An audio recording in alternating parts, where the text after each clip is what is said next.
SST तो 30 जनवरी 2023 का solved paper देखिए आप। 1 से 60 तक के क्वेश्चन। नंबर 1, कौन से बौद्ध साहित्य में बौद्ध संघ के लिए बनाए गए नियमों का वर्णन मिलता है?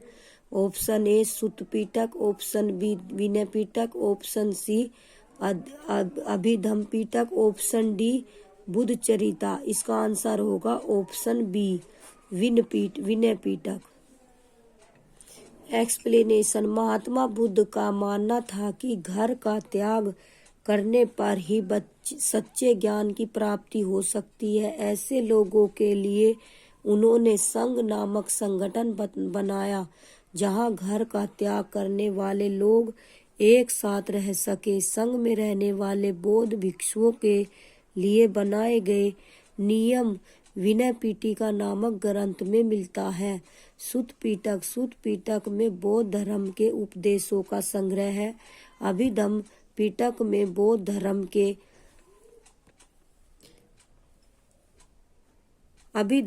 धर्म के दार्शनिक सिद्धांत का प्रश्नों उत्तर के रूप में वर्णन है।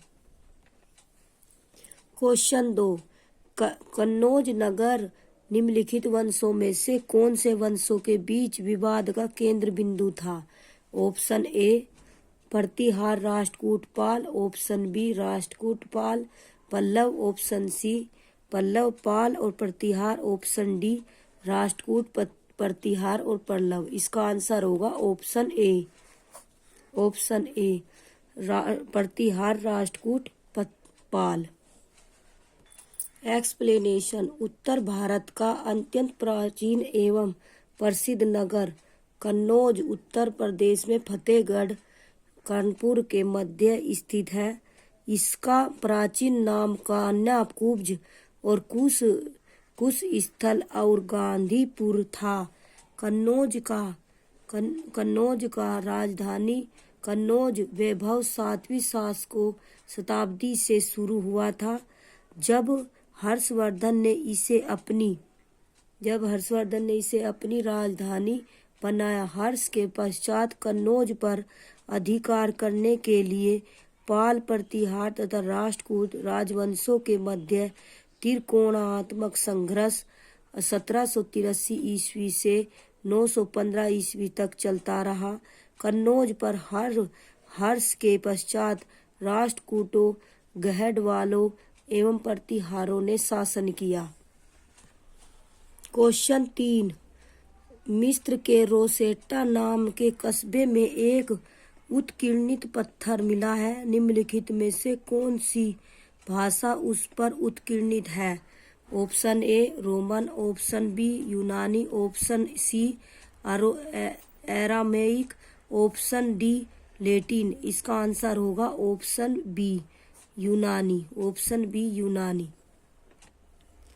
एक्सप्लेनेशन। रोसेटा मिस्र में उत्तरी तट पर एक शहर है। यहाँ से एक उत्कीर्णित पत्थर प्राप्त हुआ है, जिसमें 3 अलग अलग भाषाओं में शिलालेख थे, जिसमें ग्रीक भाषा और प्राचीन मिस्र दोनों की भाषाएं शामिल है। रोसेटा एक विशेष दुर्घटना का काला पत्थर का टुकड़ा है, जो 106 ईसा पूर्व यानी लगभग 2200 वर्ष पुराना है। यह शिलालेख प्राचीन मिस्र की सभ्यता से संबंधित है। क्वेश्चन 4, चोल राजा राजेंद्र प्रथम द्वारा 11वीं शताब्दी में बनाए गए विश्व मंदिरों के संदर्भ में निम्नलिखित का मिलान कीजिए और सही विकल्प का चुनाव कीजिए। देखो, सूर्य पीठिका पावेगा सूर्य पीठिका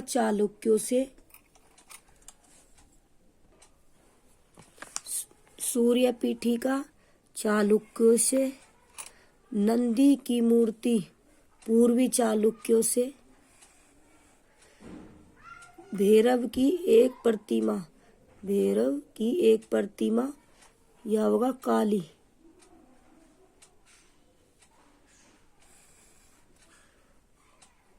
काली की मूर्ति पालों से।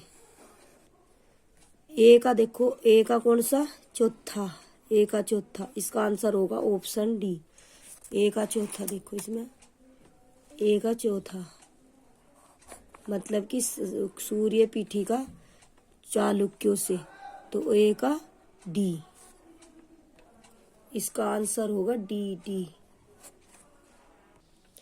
क्वेश्चन 5, निम्नलिखित में से कौन सा या कौन से कथन 17वीं तथा 18वीं शताब्दी के दौरान सिक्कों के बारे में सत्य नहीं है?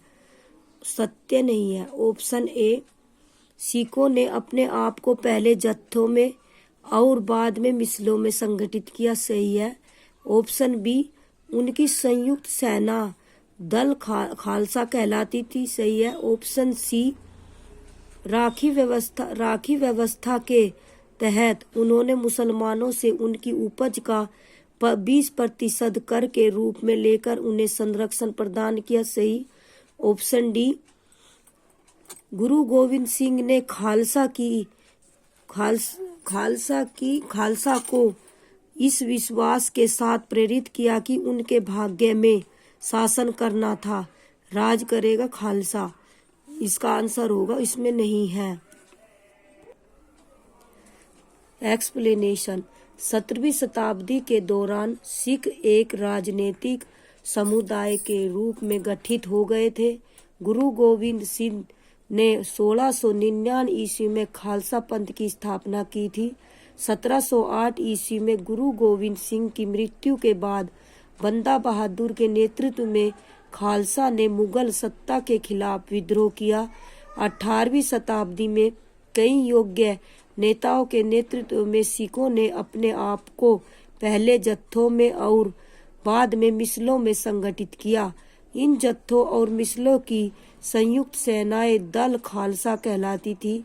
सिखों ने राखी व्यवस्था स्थापित की, जिसके अंतर्गत किसानों से उनकी उपज का 20% कर के रूप में लेने के बदले में उन्हें संरक्षण प्रदान किया जाता था।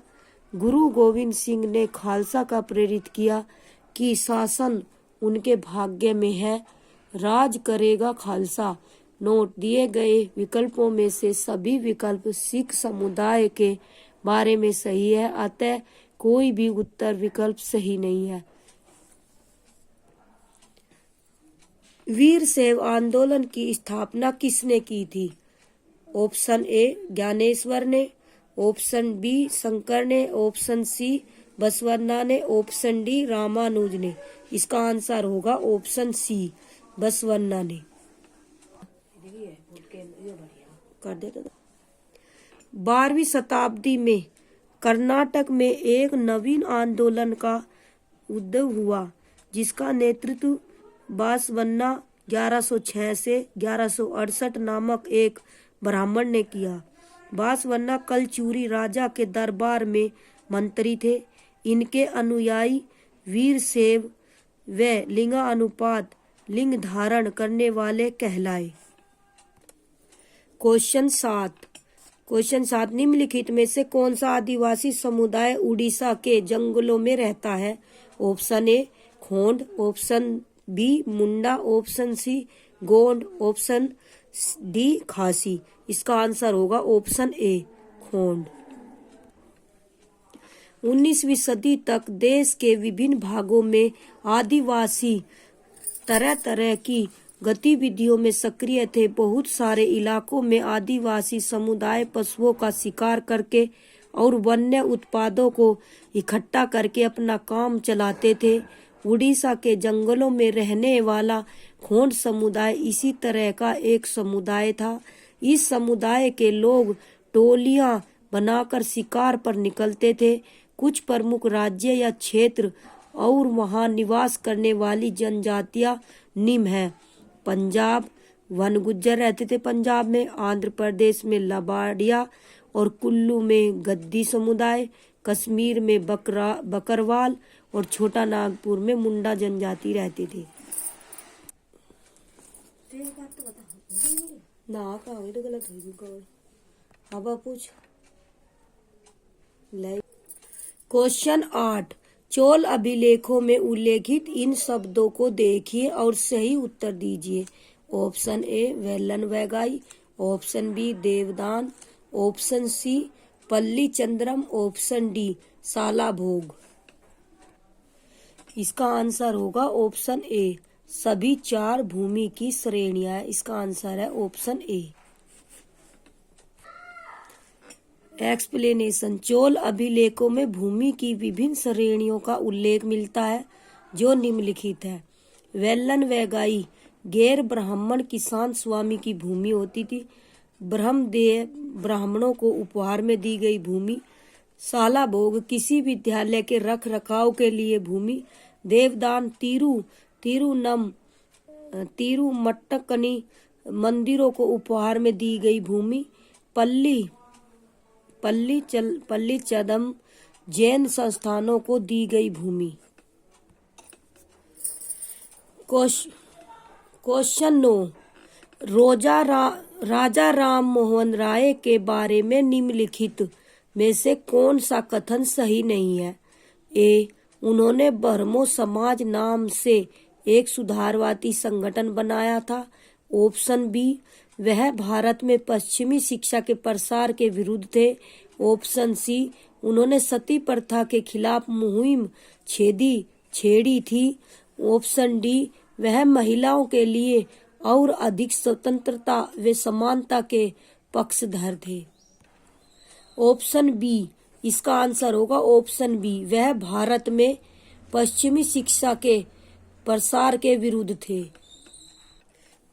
एक्सप्लेनेशन। राजा राम मोहन राय 1772-1833 एक महान भारतीय समाज सुधारक थे। उन्होंने कलकत्ता में ब्रह्म समाज के नाम से एक सुधारवादी संगठन बनाया था, जिसे बाद में ब्रह्म समाज के नाम से जाना गया। राजा राम मोहन राय देश में पश्चिमी शिक्षा का प्रसार करने और महिलाओं के लिए ज्यादा स्वतंत्रता व समानता के पक्षधर थे। शेष कथन राजा राम मोहन राय के बारे में सत्य है।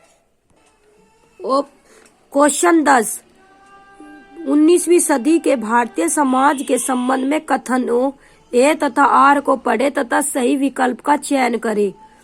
अभिकथन। जाति व्यवस्था के विरोध में उठे आंदोलनों के प्रतिक्रिया में रूढ़िवादी हिंदू समाज ने भी सनातन धर्म सभा तथा ब्राह्मण सभा जैसे संगठन स्थापित किए। कथन आर। इन संगठनों का मकसद यही था कि हिंदू धर्म में जातीय ऊंच नीच को महत्व दिया जाता है, उस पर कोई आंच न आए, तथा वे साबित करना चाहते थे कि इस बात को धार्मिक ग्रंथों में भी मान्यता मिली हुई है। ऑप्शन ए और आर दोनों सही है और ए की आर सही व्याख्या करता है। इसका आंसर होगा ऑप्शन ए। एक्सप्लेनेशन। 20वीं सदी के आरंभ में जाति व्यवस्था के विरोध में उठे आंदोलनों की प्रतिक्रिया में रूढ़िवादी हिंदू समाज ने भी उत्तर में सनातन धर्म सभाओं तथा भारत धर्म महामंडल और बंगाल में ब्राह्मण सभा जैसे संगठन स्थापित किए तथा सख्ती से गैर ब्राह्मण आंदोलनों का विरोध किया। इन संगठनों का मकसद यही था कि हिंदू धर्म में जातीय ऊंच नीच को जो महत्व दिया जाता था, उस पर कोई आंच न आए, तथा वे साबित करना चाहते थे कि इस बात को धार्मिक ग्रंथों में भी मान्यता मिली हुई है। ए और आर दोनों सही है तथा ए की आर सही व्याख्या करता है।